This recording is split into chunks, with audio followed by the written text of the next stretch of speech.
आइए आज की क्लास की शुरुआत करते हैं एक और मोस्ट इंपॉर्टेंट क्वेश्चन के साथ, जिसके बोर्ड एग्जाम में आने के चांसेस बहुत ज्यादा हैं। तो इसे ध्यान से देखिए, ध्यान से सुनिए और ध्यान से समझिए। इस क्वेश्चन में जो ये पॉलिनोमियल दिया गया है, हमें इसके जीरोज फाइंड करने हैं। इस तरह का क्वेश्चन पिछली क्लास में हमने और किया था। एक ये क्वेश्चन, एक दूसरा वाला क्वेश्चन, बहुत इंपॉर्टेंट क्वेश्चन है।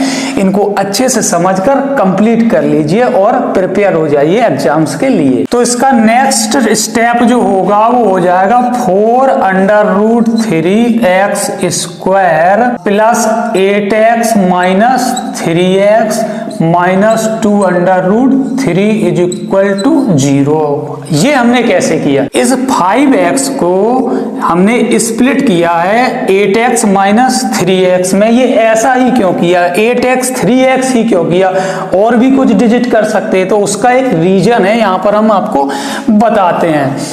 ये जो 4√3 ये x² का कोफिशिएंट होता है, इसको हम ऐसे लिख लेते हैं यहाँ पर। और जो इसका ये कांस्टेंट टर्म है 2√3, इन दोनों का हम कराते हैं मल्टीप्लाई। तो यहाँ पर 4 2 जा 8 और √3 हो जाएगा 3, तो 8 इंटू ये 3 24 हो जाएगा। तो अब इस 24 के ये जो वैल्यू आती विद साइन के आती, तो माइनस का यहाँ पर साइन लगाएंगे तो माइनस का 24। अब इस -24 को हमें इस प्रकार से स्प्लिट करना है कि ये जो 5x है, इसको 8x से अगर 3x को सब्ट्रैक्ट करेंगे तो हमें 5x तो मिल रहा है, लेकिन हमें माइनस का 24 भी चाहिए। इनके जो x के जो ये कोफिशिएंट है, इनका मल्टीप्लाई करने पर हमें माइनस का 24 भी चाहिए।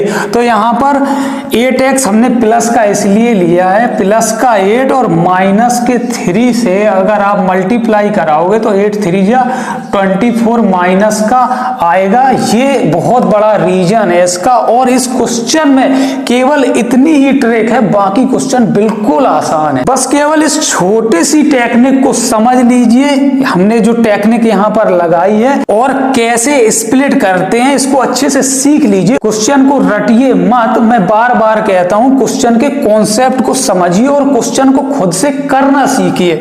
तो अब नेक्स्ट स्टेप में हम क्या करेंगे, ये दो के पेयर में हम कॉमन ले लेंगे। इन दोनों पेयर में देखिए, जरा दिमाग लगाइए क्या कॉमन दिख रहा। तो सीधा यहाँ पर इन दोनों पेयर में हमें 4x कॉमन दिख रहा है। तो हम यहाँ पर नेक्स्ट स्टेप में 4x लेते हैं कॉमन, तो 4x निकल जाएगा। तो यहाँ बचेगा √3x प्लस यहाँ पे 8x से 4x जाएगा तो 2 बचेगा। नेक्स्ट स्टेप में यहाँ पर इन दोनों टर्म में दिमाग लगाइए जरा, क्या कॉमन दिख रहा है। तो यहाँ पर हमें पहली चीज तो माइनस कॉमन दोनों में लेना पड़ेगा, और दूसरा यहाँ पर इसमें √3 है, और यहाँ इस 3 को भी √3 इंटू √3 लिखा जा सकता है। तो यहाँ भी √3 इन दोनों में हमें कॉमन दिख रहा है। तो यहाँ पर हो जाएगा √3x और यहाँ पर माइनस माइनस प्लस हो जाएगा। √3 कॉमन से बाहर चला जाएगा, तो यहाँ पर क्या बचेगा 2 और इक्वल में 0 को एज इट इज लिख लेंगे। अब हमारे दो टर्म बचे हैं, एक टर्म ये है और माइनस के बाद का दूसरा टर्म ये है। इन दोनों टर्म में आपको क्या कॉमन दिख रहा है? तो यहाँ √3x प्लस 2 इन दोनों टर्म में कॉमन है। तो यही चीज हम कॉमन लेते हैं, क्या √3x प्लस 2 ये कॉमन हो गया। तो यहाँ पर बचा इस वाले टर्म में 4x और इस वाले टर्म में बचा माइनस का √3 और इक्वल में 0। अब देखिए बिल्कुल इजी स्टेप बचा हुआ है, क्वेश्चन लगभग कंप्लीट हो चुका है। अब हम क्या करेंगे, इन दोनों वैल्यूज को 0 के इक्वल करके हम इनके जीरोज को फाइंड कर लेंगे। तो यहाँ पर √3x प्लस 2 इक्वल पहले हम 0 करेंगे, तो नेक्स्ट स्टेप यहाँ पर हो जाएगा √3x 2 इक्वल के दूसरे साइड जाएगा, माइनस हो जाएगा।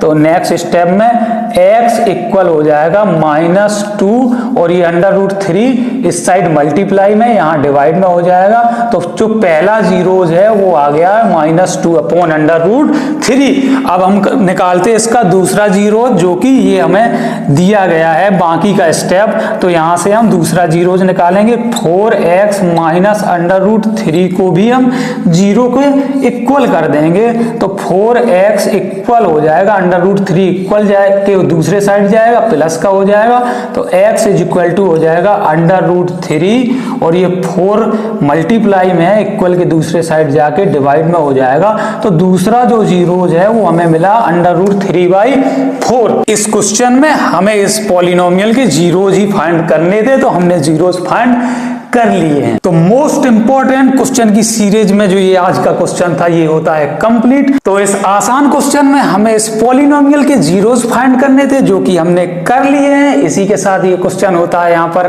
कंप्लीट। ऐसा क्वेश्चन जो बिल्कुल आसान हो और इंपॉर्टेंट भी हो, ऐसे क्वेश्चन के साथ क्या करते हैं, आप लोगों से पूछते हैं। ये होमवर्क है आप लोगों का, तो ना रुकना है ना दौड़ना है, बस चलते जाना है, चलते जाना और एक एक क्वेश्चन सॉल्व करते जाना है। सॉल्व करते करते अपने सिलेबस को कंप्लीट कर लेना है और बोर्ड एग्जाम के लिए हो जाना है तैयार।